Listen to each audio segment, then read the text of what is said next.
For years, first-time developers have been saved from disaster by a rising market. But then, in August 2007, just as a new group of amateurs launched their careers, the housing bubble burst. The problem was, none of them realised just how quickly things were going to fall apart. It was a real shock when everything started falling down around our ears, really. We've never done anything with property before, and when we decide to, guess what? Let's have a crisis in the property market. As soon as you have two sellers and only one buyer, prices move down very, very fast as they compete to try and make the sale. Two-bedroom flats in developments fell incredibly fast, even before the rest of the country noticed there was a crash on.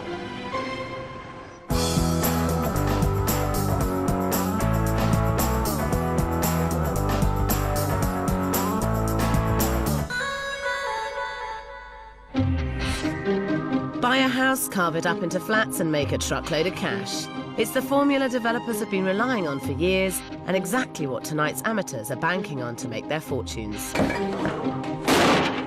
He bought this house with no money to refurbish it or split it up as flats, got planning and then thought, let's just do it and hope the money just falls out of the sky. You're planning on single-handedly turning this house into 3 flats for £60,000. We are the advertisement for the Idiot's Guide to Developing Property. Speak for yourself. It's November 2007. The property market has tipped into decline. But like most people, Sean and Nicola Haller haven't quite realised it yet. They're about to kick off their developing careers in Newport, South Wales. Sean's a jobbing builder and DIY enthusiast. In fact, he's been renovating their own home for the last 8 years. We get everything to a point where it's nearly finished and then we move on to something else before we finish. So now we have no front door, no bedrooms upstairs, no kitchen. No. And then we went and bought another house to do. Sean and Nicola are determined they won't have these kinds of delays on their first proper development, which is just as well when you see the amount of work they're planning on doing. It's a large 3-storey terraced house in a truly sorry state. Their plan is to carve it up into 3 one-bed flats, but this means 3 times the work. If that wasn't enough, Sean plans to project manage the entire job and do all the building work himself with only Nicola to help as labourer. Difficult to know how long something's going to take when we've never really finished anything before. But we think 6 months is ages. So we will finish it, won't we? 130 miles away in Brentford, Middlesex, meet twin sisters Loretta Fenton and Natasha Andrews.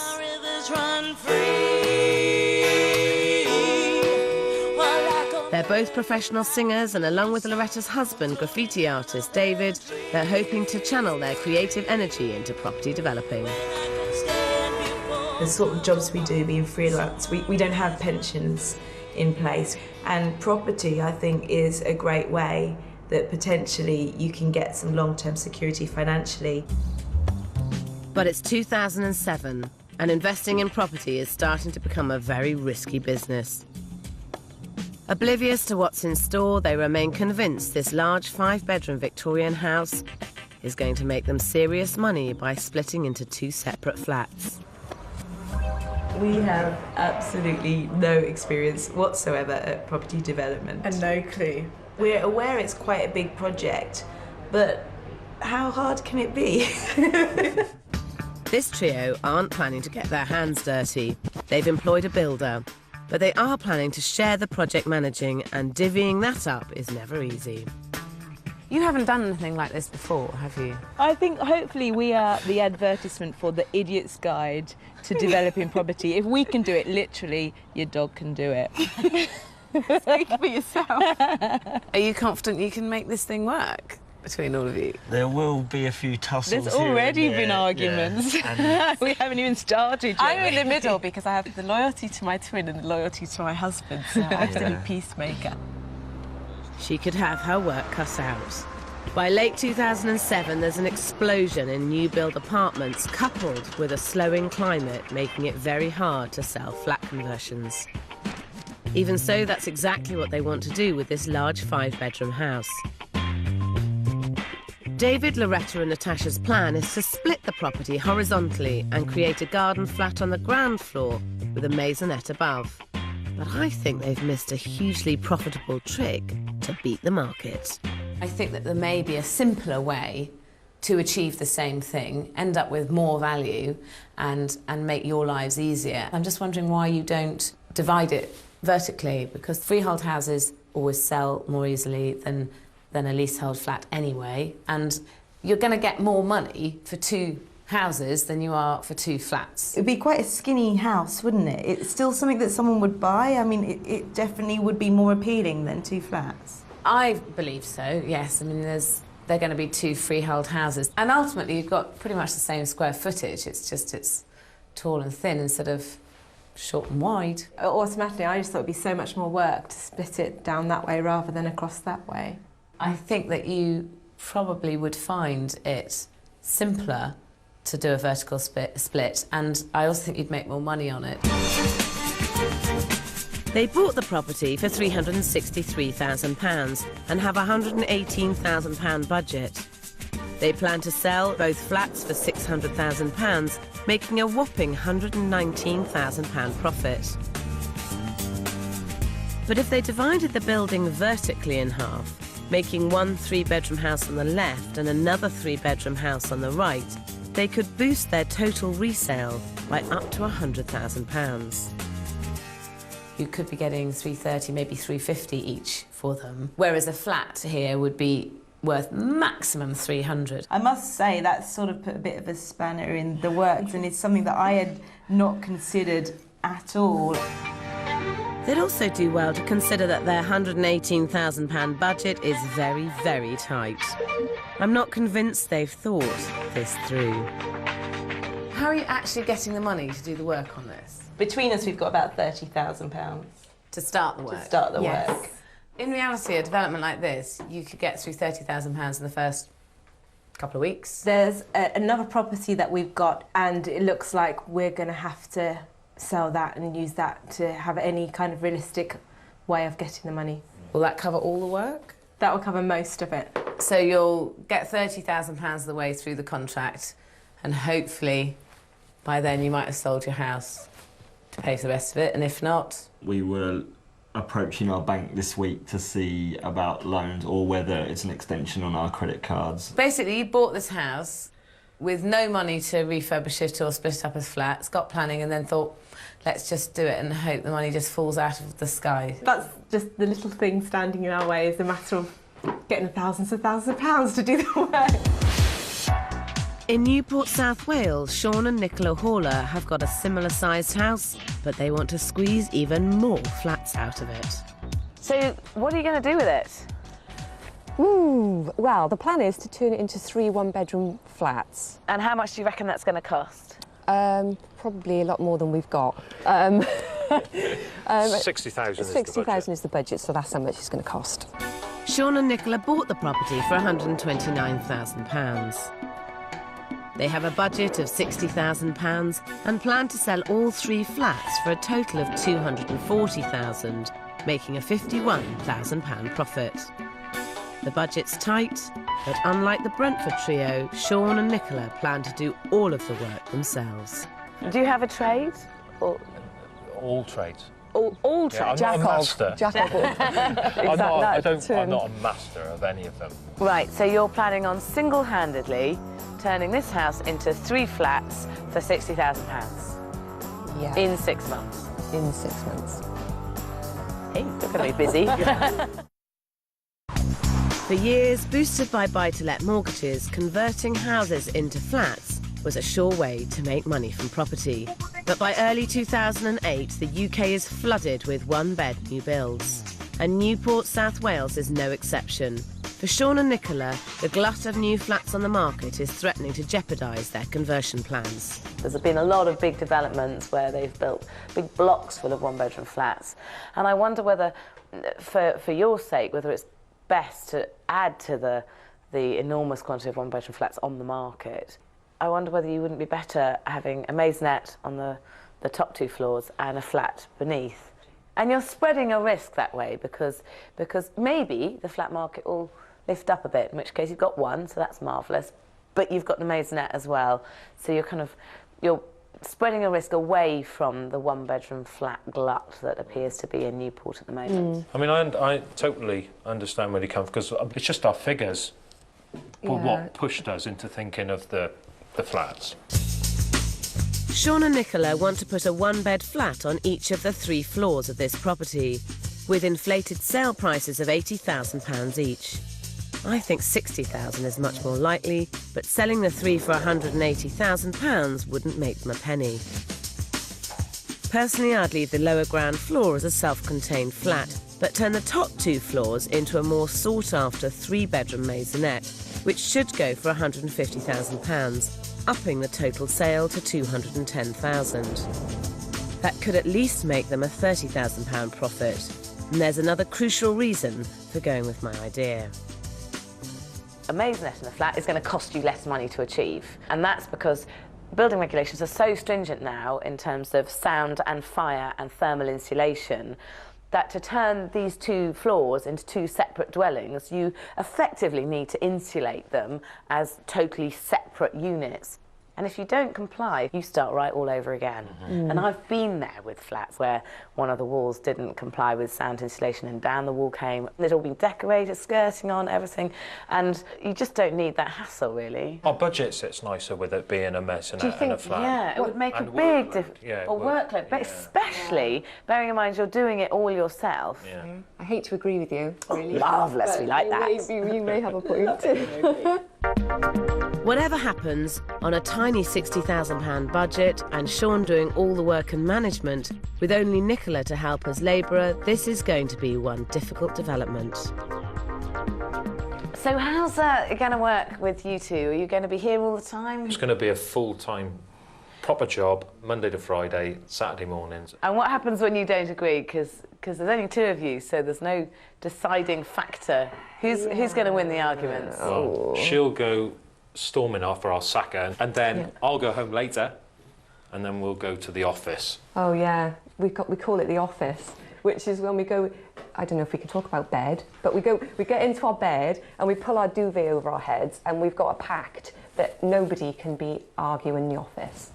It always gets resolved in the office. I would imagine that there's always a way of resolving things in the office.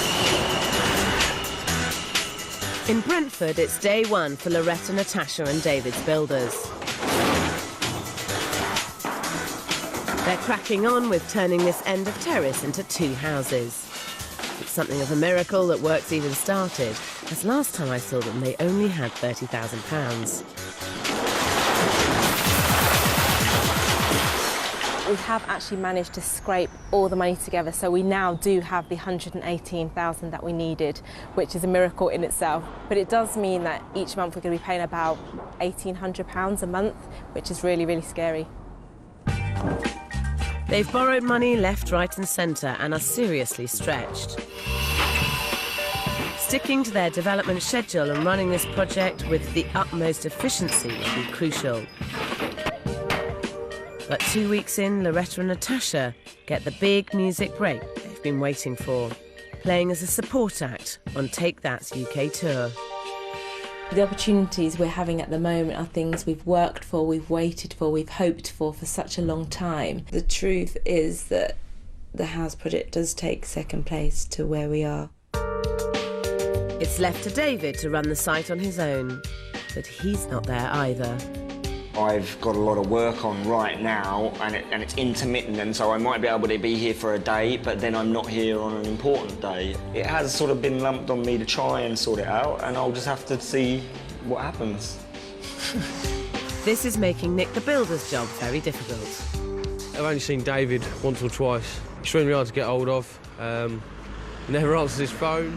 I haven't got the girls' numbers, that's not an option. As the next couple of weeks roll over, decisions are going to have to start being made about certain things, and it's going to become a problem if we can't get hold of them. A really big problem, you know. Another 2 weeks pass and work continues in fits and starts. This can be a road to disaster, so with Loretta and Natasha back in London for rehearsals, I've called an emergency meeting on site. Do you feel you've been here as much as you should have been? Maybe not exactly as much as I should have been. There are a couple of things that I'd like to get the I's and, you know, dotted and the T's crossed on. Do you have a schedule of works? Not exactly, no. Not exactly means no, doesn't No. it? So, would you say that you feel entirely cut out to be a project manager, or...?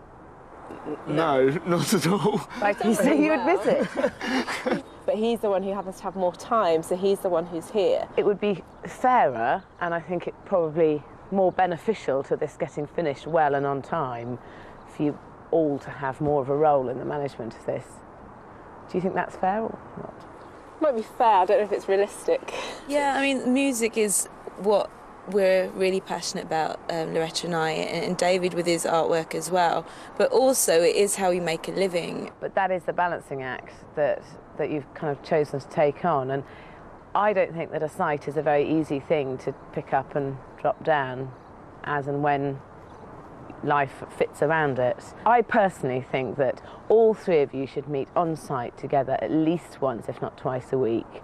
This is your project, it's your money, it's your baby, and it's your neck's on the line. Normally, I'd advise one person to take on the role of project management, but their lives just make that impossible. David, Loretta and Natasha are going to have to work very hard at working together. It's something that Sean and Nicola are finding much easier over in Newport. Sean's working as the builder and project manager, with Nicola as labourer. They've also brought in a spot of hired help, but it's still a tiny team for such a massive job. Come on, Eric. Oh, you're not giving me much time to get my breath back. Oh, you're all right with that? Or do you want me... It's week one of their build, and having decided to go with the plans for 2 units, they're starting work on a lower ground floor flat. Down here, Sean and Nicola have removed several walls in preparation for their new layout. New open plan kitchen living area, units all along here, cooker there, sofa, TV. Nicola's right to think open plan areas can appeal in one-bed flats, but her layout has more than one problem. The main living space is right off the busy street, and the bathroom next door is a fair old distance from the bedroom at the rear. If you're sitting in the sitting room here and someone comes to the door and someone else answers the door and you're in your underwear, you're very exposed to that door. The bigger reason is that to get from the bathroom to the bedroom, you've got to go through all the living space and into the bedroom here, and in the middle of the night, if you wanted to use the bathroom, you've got to go back through all the living space and back into the bathroom here. I mean, in my head, I thought that wasn't that far, you know, for the bedroom to the bathroom anyway, really. But I take your point that if, you know, you want to nip into the loo in the middle of the night, it's just across there is better. Yeah. Could you make a decision now on it, do you think, or not? Can you make a decision? We could, really. And if that is a better layout, I'm more than happy to take advice from somebody who knows. In Brentford, David, Loretta and Natasha are a third of the way through their schedule, but they're still rarely on site to make decisions. Hold up, it's centre up. Slide a little bit. The way that's your left. With the major structural work complete, the trio prize themselves away from touring and work commitments to visit the site. Wow. Looks so different already. Look, it's looking like 2 houses now, isn't it? You know what, though? It's small, isn't it? We've just got to completely undo in our minds what this house was before, because it was a spacious house before. Yeah. I've come in and thinking, oh, you know, each room was fairly big, wasn't it? True. And that place doesn't exist anymore. Worried that the main living areas will seem dark and cramped, they come up with a plan to add a set of double doors at the rear of each property.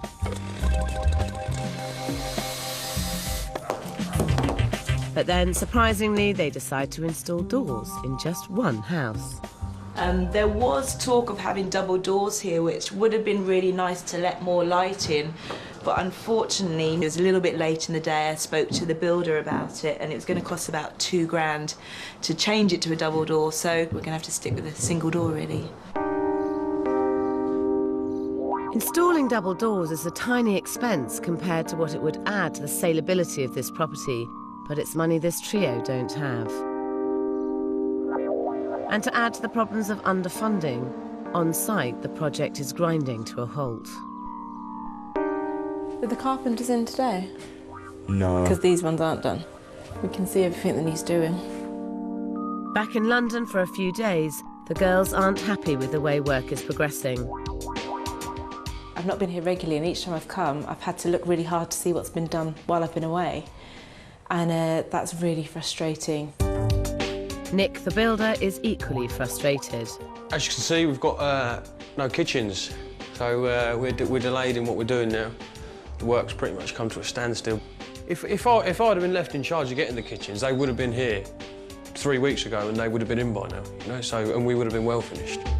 David, Loretta and Natasha have sunk their life savings into this development and are hoping it will help fund their retirement. They can't afford to mess it up. In Newport, Sean and Nicola are working 6 days a week, but still not out of the basement. Every time Sean's doing his job as a builder, he's needed as the project manager.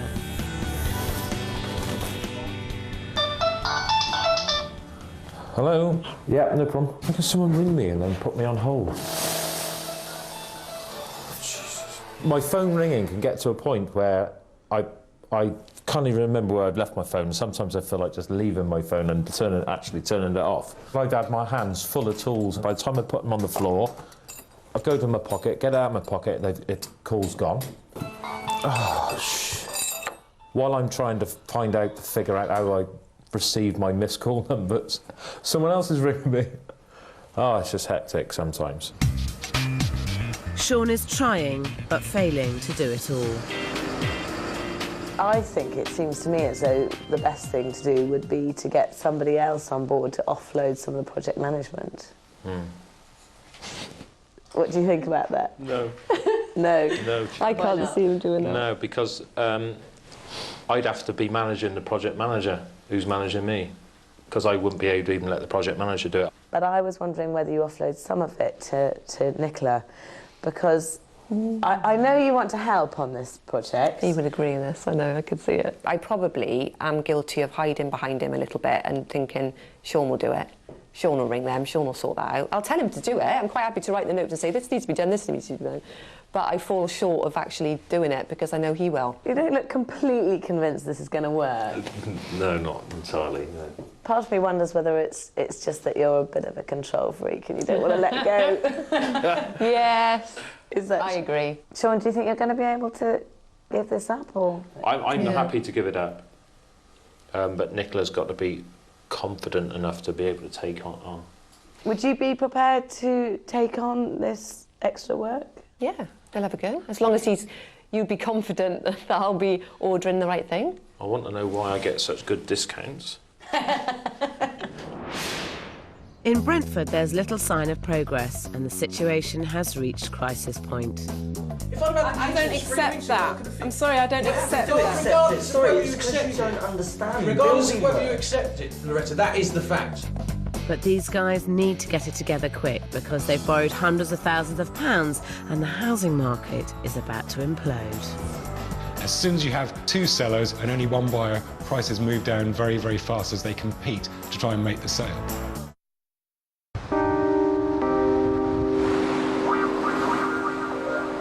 In Brentford, David, Loretta and Natasha made the right call to steer clear of flats to create 2 townhouses. But the bad news is that they're seriously behind on their schedule. Increasingly frustrated by the erratic progress on site, they've called a meeting with their builder. It's a bit worrying that there's not one single room that seems to be finished. The reason we haven't finished is I've taken everyone off the job because I can't afford to keep people here when there's no work to do. What about all the other stuff that needs to be doing in all the other rooms? It's trade work. The chippies do one thing, the plumbers do another, and the sparkies do another, and anything else I get my labourers. You know what, this is just really confusing me, and it would be great if you just went, you know what, yeah guys, it has been a bit slack, But even if you're not going to do that, let's get on to saying what is going to happen now. The reason it's being slack is because you didn't get the kitchens. If I'd have had the kitchens 3 weeks ago, I could have... I'm sorry, I don't accept it. Regardless of whether you accept you don't understand. Regardless of whether you accept it, Loretta, that is the fact.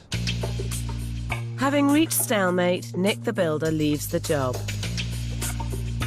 This has become a truly torturous development. It takes a month to find a new builder, but as they sort out one problem, another rears its head. They've run out of money. You're struggling to keep up the interest payments on the current loan that you've got, are you? Yeah. You need to get this sold fast. You need to get it sold, you need to get the debt cleared, so you don't need to worry about it.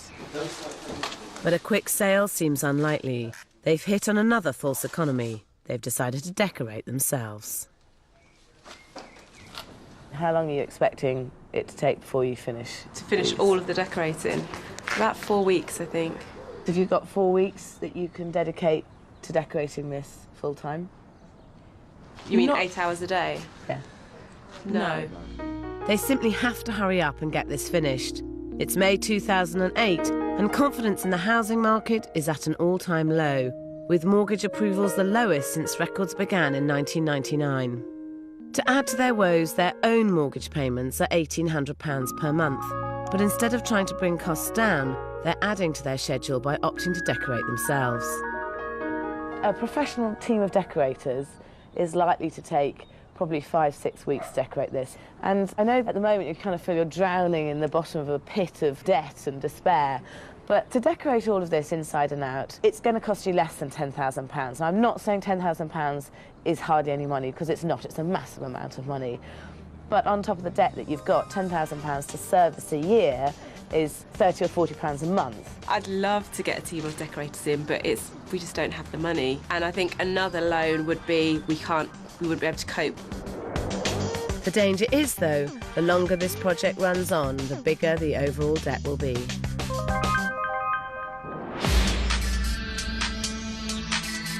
In Newport, the schedule is looking much more positive. Sean's able to get stuck into the building work. Once you're at your lower level, we've got right the money. Because Nicola's now project managing.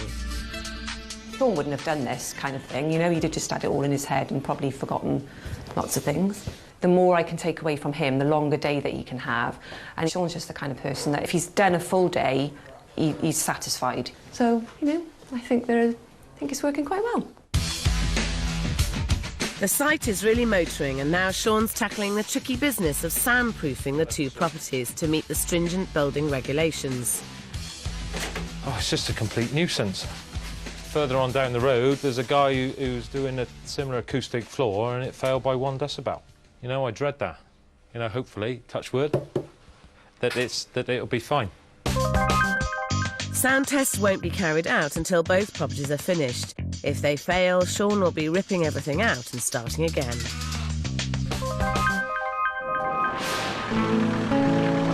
But back in Brentford, things are looking bad. Money is so tight, David, Loretta and Natasha have no choice but to move into their development.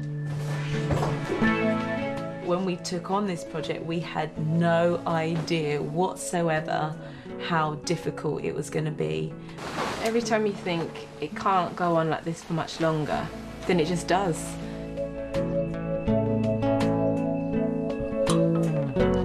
I've been at work today and I've got in and haven't really even had time to have something proper to eat, and just now getting on with the painting. We can't pay anymore to have people in here to finish stuff off, and we haven't got the time physically ourselves to finish it off. That's putting a strain on all of us.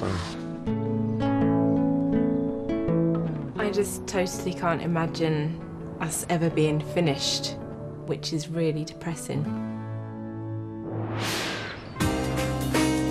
In Newport, the schedule is back on track, but now Sean and Nicola are getting spooked by press reports of the first annual fall in national house prices for 12 years.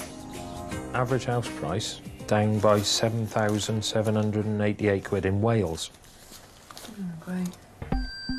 In any market, you should do your homework, and when it's falling, it's even more crucial. But the key is what's happening in your market, and there's an easy way to find that out. You look at the government website for the Land Registry, which traces actual sales of properties. Since you bought this property, the market has gone up, locally by 2.1%. So although it hasn't risen as much as it maybe did the year before, it's still risen. I mean, there are areas of the market that are in decline, but it's quite specific and it's not this kind of house. Your research shouldn't stop when you buy the property. You need to carry on researching the market and making sure you've got a very good grip on what's happening all the time your development's going on. Yeah. In Brentford, it's much less rosy. 12 months ago, Loretta, Natasha and David set out to make their fortune from property with no idea of what's in store. Now Northern Rock just collapsed. The banking system is starting to unravel and house sales have dropped by a staggering 80% in Brentford. There's now a real worry whether they will make a penny.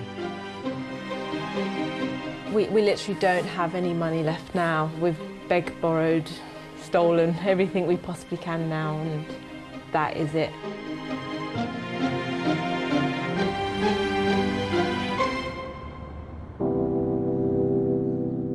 It's November 2008 and they're finished. It may be over schedule, but there's no doubt it's a dramatic and successful conversion into 3-bedroomed twin cottages. Well, it's looking great. I love the colours of your front door. Thank you. At long last. Yeah. I can't believe it's finished. I think we didn't think this day would ever come. And a pair of houses. It's funny to see when we think about what our original ideas were that actually now we've got 2 houses. That wasn't even part of the original plan. So glad we did that, though. So glad. We're really pleased with them, even though it's been so hard. Let's go and have a look on the inside. Each house has a spacious master bedroom and family bathroom on the first floor. Upstairs, the matching loft conversions are a success, adding a double bedroom to each house. But it's downstairs where the transformation comes into its own. The mirror image layouts have kept the conversion simple and successful. That is, apart from the double doors into the garden. But there's no denying these are 2 stylish new properties. You'd never imagine that this was half of one house, would you? Not at all. When you're in the houses individually, they each feel in their own right like a really spacious house. We're just hoping now that it hasn't been hard work for nothing. You were hoping that this development would take 6 months, and it's actually taken over a year. And I think that your project management was probably not as great as it could have been. Guilty as charged. And that extra 6 months that it's taken, the market has plummeted, hasn't it? It's been going only in one direction, and it's been going there very fast. How are you feeling financially at the moment? To be honest, there is so much debt here. We've never been in as much debt as we have. It's a miracle that we're standing in this kitchen for me and that I haven't sold a kidney or anything like that. Their original budget increased from £118,000 to £145,000, which brings the total cost of this project to more than £500,000. So you're in this project at £508,000 in total. It sounds like a lot when you put it like that. Well, it is a lot, yeah. If you turned it into 2 flats, as you were originally hoping, you'd be looking at a maximum of £500,000 for the 2 flats, and you've spent £508,000. So you'd be making a £8,000 loss. It's been so much harder than we thought it would be. I think I'd be standing here saying it wasn't worth it. We failed. I think if that was the case now and we were standing here and you had to tell us that news, I'd probably burst into tears. So the question is, has turning it into 2 houses saved your bacon, really? They need at least £508,000 to break even. Is that flats at the moment in this market are really struggling to break the £250,000 stamp duty. By doing it into 2 freehold houses, they've taken it into a completely different bracket, which has then taken them to a different marketplace. Based on the flats that we're currently marketing in the area, you would have been looking at probably 20% of the prices as we're valuing them as houses. The prices now are approximately 15 to 20% lower than where they were 12 months ago. The market is very tough out there. On this area particularly, we've seen probably about a 15% drop in the market prices. I would value these properties at a combined value of £580,000. I value both properties at a combined value of £610,000. I value both of these properties at a total of £640,000. That's between £580,000 and £640,000 resale. Between 580, okay. 580, 640. That's between £72,000 profit and £132,000 profit. The key word being profit. There's the word profit. That's pretty good. Yeah. Yeah. That's good enough for me. Team Andrews Fenton. Yeah. High five. In terms of a return, it's between 14% and a 25% return, which in this market is flipping impressive. And it shows that you bought well and made the right decisions along the way. Oh my goodness. Wow. The big developers who are building hundreds of houses at a time, a lot of them are making a loss. So for you to be making a profit is absolutely fantastic. I'm in shock. Valuation is one thing, the question is, will they sell? I think with the current climate, there's been a lot of scaremongering, and we've been like, well, maybe we shouldn't sell. You can't sell now. Apparently it's a bad time. If I was you, I'd sell. You can't affect the global or national economy. You can affect your lives. And this business project has been successful at today's rates. And I think that as you've made a good profit, you need to... Take the money and run. Yeah. Whilst they're unsure whether or not to sell, are they more convinced that a career in property is for them? So will you do it again? Is that it for you? You're going to hang up your developer's hats? Having watched us muddle our way through this project, do you think that we've got what it takes to do another one? If we were to reinvest the money, are we crazy? Have we just got lucky, or do you think that we've learned enough to be able to do it again? I think you did get quite lucky with this. I've got to say, I do think that. I think it was a good buy, but more by luck than judgment. There is something to be said for doing what you're good at, isn't there? I mean, you're great at property development, we're great at singing and graffiti art, and, you know, we kind of think we should stick to our own areas. Oh, I don't know if there's an album in me yet. Back in Newport, Sean and Nicola are months over their original deadline, and the market has turned against them. Although I was reading all these horror stories in the papers and then on the news, I hope that secretly our house would buck the trend and it would be so wonderful that it wouldn't really affect us. It's January 2009. The stamp duty holiday for properties under $175,000 has failed to kickstart the first-time buyers market. Government intervention in the banking system hasn't promoted any more lending, and the mortgage market is decimated, with buyers few and far between. Just as Sean and Nicola Haller are ready to sell their development in Newport, South Wales. It's like the end of a chapter, because it's been something that's looming over us, and yeah, it'd be good to get it away. Instead of turning this run-down terraced house into 3 pokey flats, it's become a much more saleable 3-bedroom maisonette and 1-bed basement flat. Inside the maisonette, the rooms are bright and airy with simple styling that certainly wouldn't put anyone off. The schedule was a challenge, but the finish is superb. Sean's biggest test, though, was the stringent requirements for soundproofing. I want to see how good building regs actually are, so if you keep stamping on the floor, we're going to go downstairs and listen to you downstairs. So, no problem.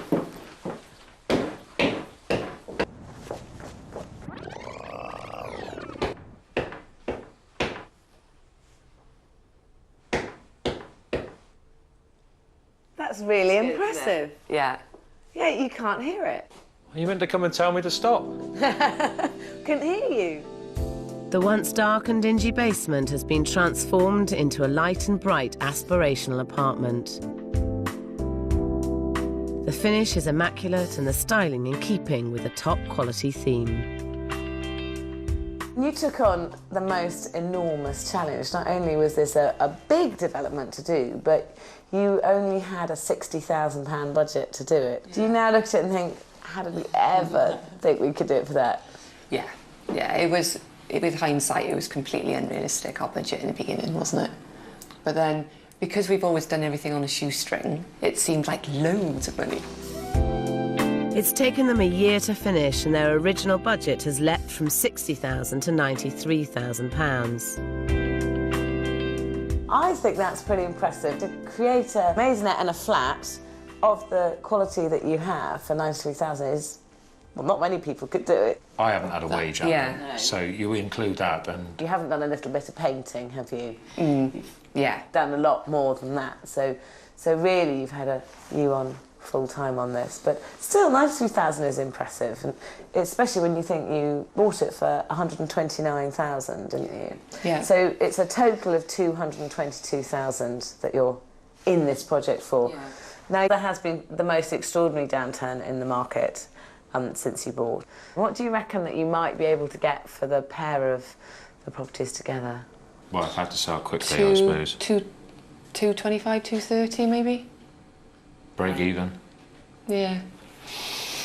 Pains me to say it.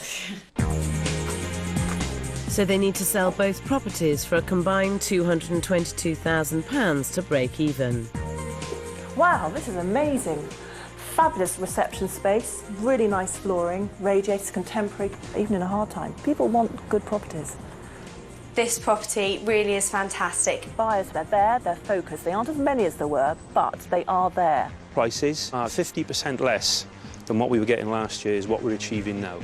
If we were marketing this property, we'd hope to achieve offers in excess of £90,000 for the basement flat, and for the upper maisonette, we would hope to achieve well in excess of £155,000. I value this unit at £235,000, £140,000 for the maisonette, and £95,000 for the flat below.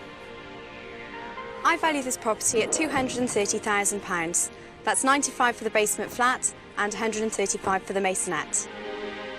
Although Sean didn't take a wage for his year's work, I think these estimates are amazing considering the downturn in the market since they started. You know, well, what you can't argue with it, can you? But they're worth more than that.